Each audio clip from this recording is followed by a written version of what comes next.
भी रात जो भी हमारी 100 रुपए की हैसियत है तो उसमें से 2 रुपए ही दीजिए, लेकिन जरूरतमंद को दीजिए। बहुत सारे फ्रॉड भी होते हैं, मैं नहीं कहूँगी कि आप उन्हें दीजिए। जैसा कि मैंने कहा, एक पेड़ माँ के नाम, आप सभी 5 जून को जिस तरह से इस वर्ष गर्मी पड़ रही है, ये गर्मी निरंतरता के साथ बढ़ती जानी है। कोरोना काल पुनः याद रखिएगा, ऑक्सीजन गर्मी हमें सहनी है, हम मृत्यु को प्राप्त होंगे, इसमें न सरकार का बिगड़ेगा न अधिकारी का, उनके पास सब कुछ व्यवस्था है। हम नित्य प्रति जद्दोजहद करते हैं, इसलिए आसपास अपने घर के बाहर एक पेड़ जरूर लगाइए, जिससे कि वो पेड़ आने वाले समय में हमें नहीं, हमारे बच्चों की आगे की जो जरूरतें हैं उनके स्वास्थ्य के लिए वो काम आ सके। इसलिए संकल्प करें कि माँ गंगा में अक्सर होता है, कितना भी समझाओ माताएं और बहनें, जितना अपने घर का हवन सामग्री, फूल माला, लक्ष्मी गणेश, ये हमारी घर की महिलाओं की ड्यूटी होती है, अरे ले जाइए बहा दीजिए, ये बड़ा पवित्र है।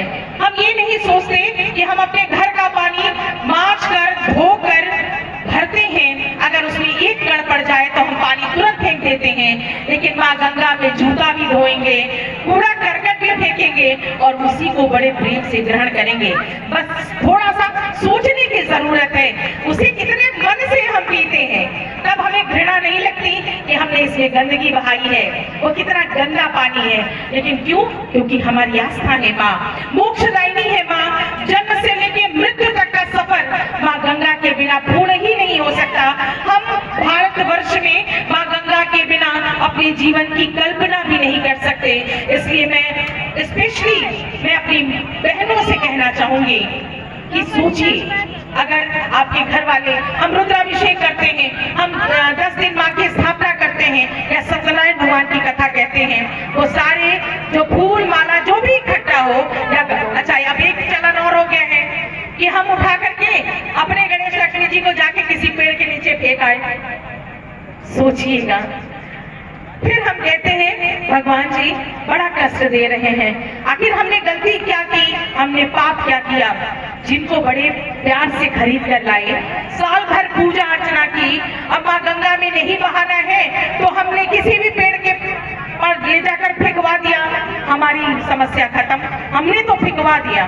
लेकिन सोच के देखिएगा, उसे कहीं भी ले जाकर के गणेश लक्ष्मी जी को अपने टब में पानी रखिए, वो कोई पाप नहीं चढ़ेगा। पाप और पुण्य हमारे कर्मों से होता है, हमारे प्रारब्धों से होता है। इससे थोड़ा जगिए, क्योंकि ये परिवार बहुत बड़ा है। ये हमारे बच्चे आ चुके हैं, अनेक प्रस्तुतियां हैं। गणेश वंदना के बाद ये प्रस्तुत करेंगे शिव तांडव, शिव तांडव के बाद मेरी ढोलना, कथक तराना और अनेक रंग आज आप सांस्कृतिक प्रस्तुतियों के माध्यम से देखेंगे।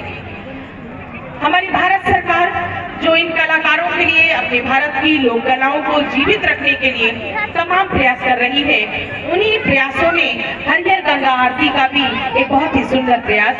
हमारे मीडिया बंधु आ चुके हैं, सत्यम जी, मैं स्वागत और अभिनंदन करती हूँ अपने मीडिया बंधुओं का, हमारे आशा एंड कंपनी और हमारे सारे जो प्यारे भाई हैं जो प्रति दिवस अपने भजनों के माध्यम से आप सभी को सुंदर सुंदर एहसास कराते हैं। नीतीश गौतम एवं उनके साथी कलाकार विवेक प्रजापति जी और मेरे जितना अनुश्री जी से निवेदन करूंगी कि सभी गंगा भक्त इन बच्चों के प्रस्तुतियों को लेकर के बहुत उत्सुक हैं। एक बार मैं आप सभी से जोरदार तालियां हमारे बड़े बाबू के लिए सुनील चंद्रा जी के पहले एक बार जोरदार तालियां बजाइए। इनको देखकर इनकी उम्र का कुछ पता ही नहीं चलता, ऐसा लगता है जैसे कि उम्र ठहर गई है। और हम तो चाहते हैं माँ गंगा मैया से ये आशीर्वाद मांगते हैं कि आप ऐसे ही चिरकाल तक युवा रहें, और ये इसीलिए युवा हैं क्योंकि ये गंगा भक्त हैं। हमारे समस्त हरिहर आरती परिवार जिनमें गंगा भक्त, प्रति दिवस भंडारा और अनेक चीजों का वितरण, अवधेश चंद्र गुप्ता जी एक बड़ा नाम, बड़ा ही सरल व्यक्तित्व। मैं यहाँ पर हरिहर आरती समिति के माध्यम से जितने भी भक्तजन हैं, परिवार हैं, ये हमारी